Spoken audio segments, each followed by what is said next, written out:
ಶಾವಿಗೆ ಉಪ್ಪಿಟ್ಟು ಈ ರೀತಿ ಬಿಡಿಬಿಡಿಯಾಗಿ ರುಚಿಯಾಗಿ ಮಾಡಿಕೊಟ್ರೆ ಖಂಡಿತ ಯಾರು ನೋ ಅಂದಿರ ತಿಂತಾರೆ. ಇದೇ ಶಾವಿಗೆ ಉಪಯೋಗಿಸ್ಕೊಂಡು ಮೊಸರು ಶಾವಿಗೆ ಮಾಡೋದನ್ನು ತಿಳಿಸ್ಕೊಡ್ತಾ ಇದ್ದೀನಿ. ಈ ಎರಡು ರೆಸಿಪಿನೂ ನಿಮ್ಗೆ ಇಷ್ಟ ಆಗುತ್ತೆ ಅಂತ ಅಂದ್ಕೊಂಡಿದ್ದೀನಿ. ಬನ್ನಿ ಈಗ ಮಾಡೋದು ಯಾವ ರೀತಿ ಅಂತ ನೋಡೋಣ. ಮೊದಲು ನಾನಿಲ್ಲಿ ಅಕ್ಕಿ ಶಾವಿಗೆನ ತೊಗೊಂಡಿದ್ದೀನಿ. ನೀವು ಯಾವ ಬ್ರ್ಯಾಂಡ್ ಆದರೂ ತೊಗೊಳ್ಬೋದು. ಈಗ ಒಂದು ಪಾತ್ರೆಯಲ್ಲಿ ನೀರು ಬಿಸಿಗಿಟ್ಕೊಂಡು ಇದಕ್ಕೆ ರುಚಿಗೆ ತಕ್ಕಷ್ಟು ಉಪ್ಪು ಸೇರಿಸ್ಕೊಂಡು ಈ ಅಕ್ಕಿ ಶಾವಿಗೆನ ಇದಕ್ಕೆ ಸೇರಿಸ್ಬಿಟ್ಟು ಜಸ್ಟ್ 1 ನಿಮಿಷ ಹೈ ಫ್ಲೇಮಲ್ಲಿ ಕುದಿಸ್ಕೊಳ್ಬೇಕು.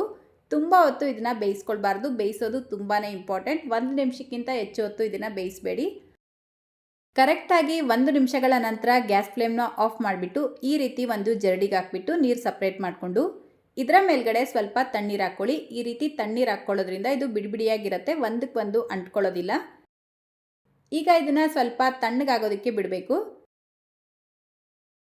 ನೆಕ್ಸ್ಟ್ ಈಗ ಗ್ಯಾಸ್ ಸ್ಟವ್ ಮೇಲೆ ಒಂದು ಬಾಣಲಿ ಇಟ್ಕೊಂಡು 4 ಟೇಬಲ್ ಸ್ಪೂನ್ ಎಣ್ಣೆ ಸೇರಿಸ್ಕೊಳ್ಳಿ.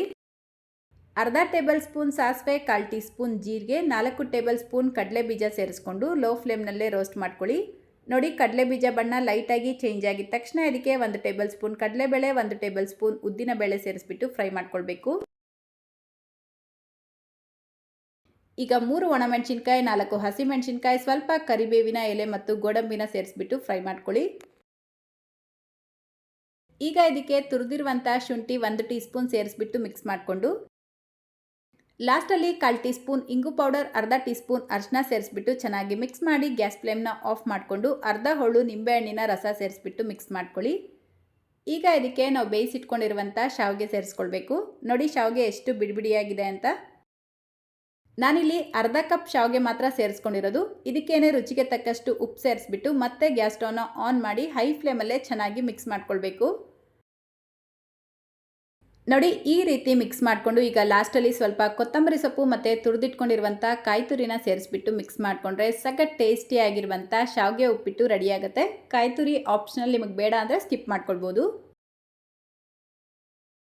ನೆಕ್ಸ್ಟ್ ಈಗ ಮೊಸರು ಶಾವಿಗೆ ಮಾಡ್ಕೊಳ್ಳೋದಕ್ಕೆ ಗ್ಯಾಸ್ ಸ್ಟವ್ ಮೇಲೆ ಈ ರೀತಿ ಒಂದು ಚಿಕ್ಕ ಪ್ಯಾನ್ ಇಟ್ಕೊಂಡು 3 ಟೇಬಲ್ ಸ್ಪೂನ್ ಎಣ್ಣೆ ಸೇರಿಸ್ಬಿಟ್ಟು ಎಣ್ಣೆ ಬಿಸಿಯಾಗಿದ್ದ ತಕ್ಷಣ 1/4 ಟೀ ಸ್ಪೂನ್ ಸಾಸಿವೆ, 1/4 ಟೀ ಸ್ಪೂನ್ ಜೀರಿಗೆ, 2 ಒಣಮೆಣಸಿನ್ಕಾಯಿ, 2 ಹಸಿಮೆಣಸಿನ್ಕಾಯಿ, ಸ್ವಲ್ಪ ಗೋಡಂಬಿ ಮತ್ತು ಕರಿಬೇವಿನ ಎಲೆ ಸೇರಿಸ್ಕೊಂಡು ಫ್ರೈ ಮಾಡ್ಕೊಳ್ಳಿ.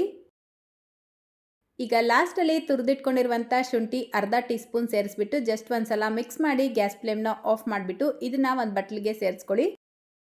ಇದಕ್ಕೇನೆ ಈಗ ಕೊತ್ತಂಬರಿ ಸೊಪ್ಪು ಸ್ವಲ್ಪ, ತುರಿದಿಟ್ಕೊಂಡಿರುವಂಥ ಕ್ಯಾರೆಟ್ ಸ್ವಲ್ಪ, 1 ಕಪ್ ಹಾಲು, 1 ಕಪ್ ಮೊಸರು, ಅರ್ಧ ಕಪ್ ನೀರು, ರುಚಿಗೆ ತಕ್ಕಷ್ಟು ಉಪ್ಪು ಸೇರಿಸ್ಕೊಂಡು ಒಂದು ಸಲ ಚೆನ್ನಾಗಿ ಮಿಕ್ಸ್ ಮಾಡಿ ಮೊದಲೇ ಬೇಯಿಸಿಟ್ಕೊಂಡಿರುವಂಥ ಅರ್ಧ ಕಪ್ ಶಾವಿಗೆನ ಸೇರಿಸ್ಬಿಟ್ಟು ಚೆನ್ನಾಗಿ ಮಿಕ್ಸ್ ಮಾಡಿಕೊಂಡ್ರೆ ತುಂಬ ರುಚಿಯಾಗಿರುವಂಥ ಮೊಸರು ಶಾವಿಗೆ ರೆಡಿಯಾಗಿರುತ್ತೆ.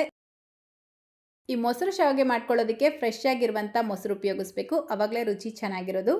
ಅಷ್ಟೇ, ಈಗ ಸಖತ್ ಟೇಸ್ಟಿಯಾಗಿರುವಂಥ ಶಾವಿಗೆ ಉಪ್ಪಿಟ್ಟು ಮತ್ತು ಮೊಸರು ಶಾವಿಗೆ ಎರಡೂ ರೆಡಿಯಾಗಿದೆ. ಇವತ್ತಿನ ಈ ಸಿಂಪಲ್ ರೆಸಿಪಿ ನಿಮ್ಗೆ ಇಷ್ಟ ಆಗಿದೆ ಅಂತ ಅಂದ್ಕೊಳ್ತೀನಿ. ಇಷ್ಟ ಆಗಿದ್ರೆ ಈ ವಿಡಿಯೋಗೊಂದು ಲೈಕ್ ಮಾಡಿ, ನಿಮ್ಮ ಫ್ರೆಂಡ್ಸ್ ಮತ್ತು ಫ್ಯಾಮಿಲಿಯವ್ರ ಜೊತೆಗೂ ಈ ವಿಡಿಯೋನ ಶೇರ್ ಮಾಡ್ಕೊಳ್ಳೋದನ್ನು ಮರಿಬೇಡಿ.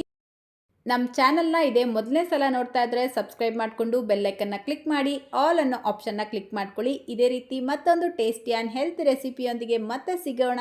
Thank you.